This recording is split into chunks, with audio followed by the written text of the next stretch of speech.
I'm not going to give you a question. Can you stay categorically? You are fake news. Sir.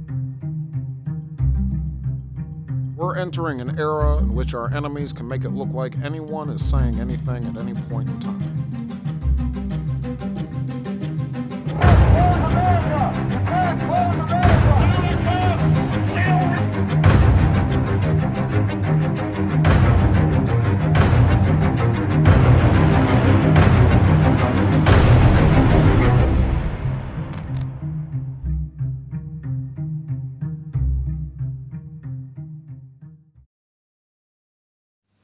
Welcome to our module on fake news. We have designed a course based on 4 learning objectives, which will be conveyed through 2 sessions each. First, understanding what is fake news. Then, understanding the impact of fake news. Being critical news consumers. And finally, being able to relate fake news to issues of science communication and ethics in the academia.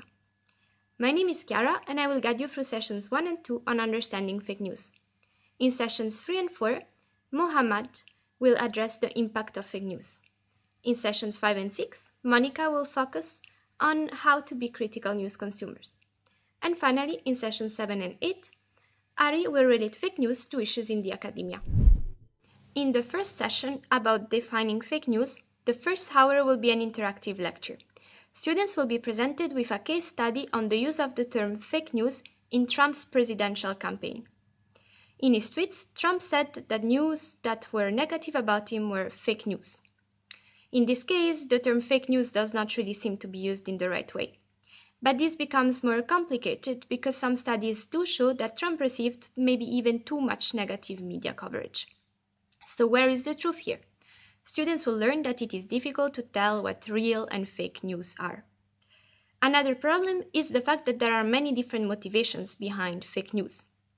Some of the fake news about Trump were mistakes made by journalists, which is very different from intentionally spreading false information, which has been called disinformation.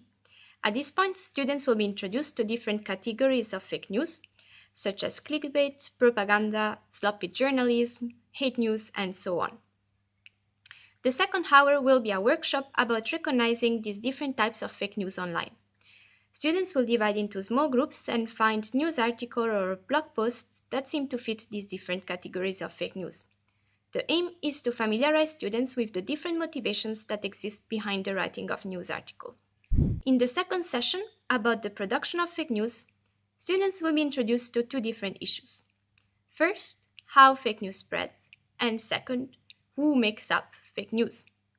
For the first issues, some problems include circular reporting, the role of social media in the fast spread of information, and cognitive biases such as confirmation bias. For the second issue, one central case study will be that of Christopher Blair, an American who earns money by making up fake news and who has been called by the BBC the godfather of fake news.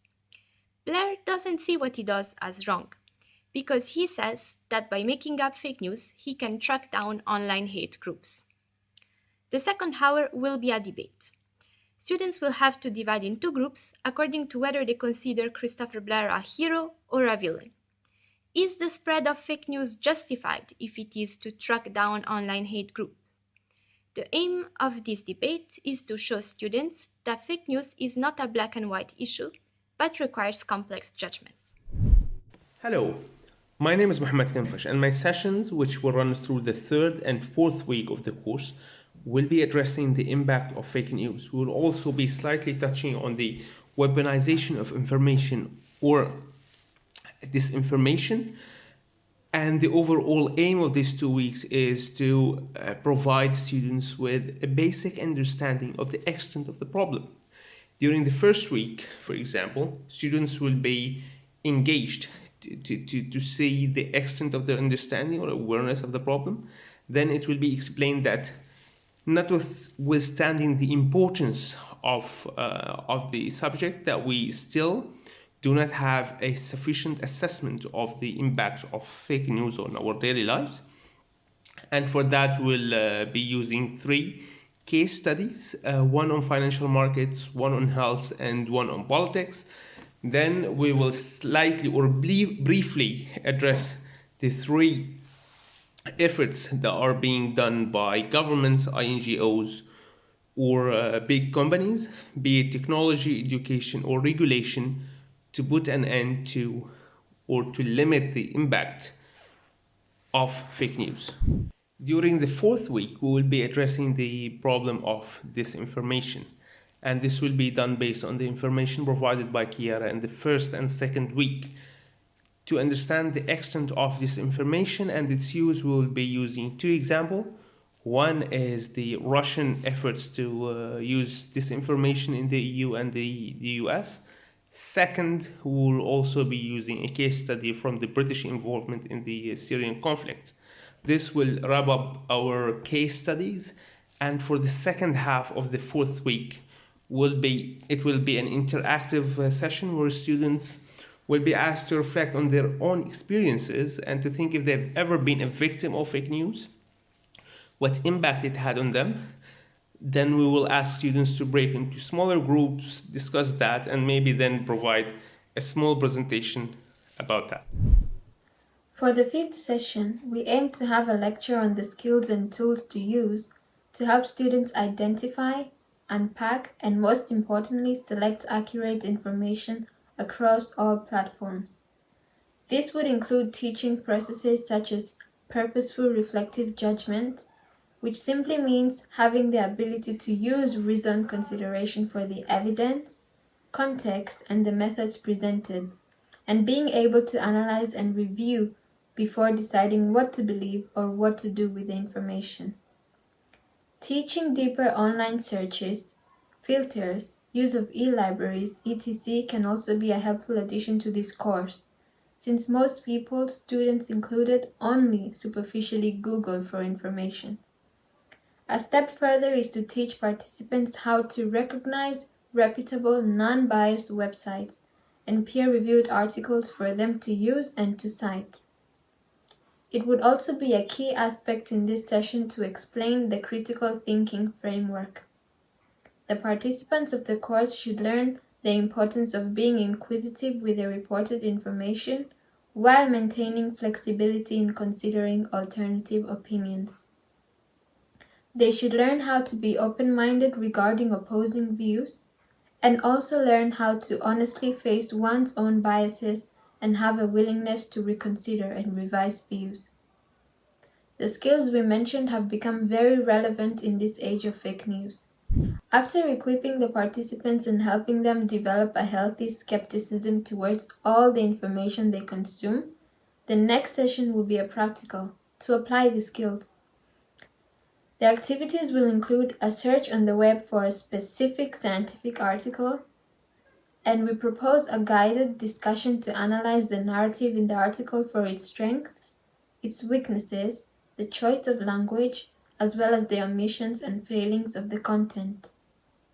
In this way, the group discussion can highlight opportunities to use critical thinking, and the participants can gain hands-on experience on how to approach different sources of information.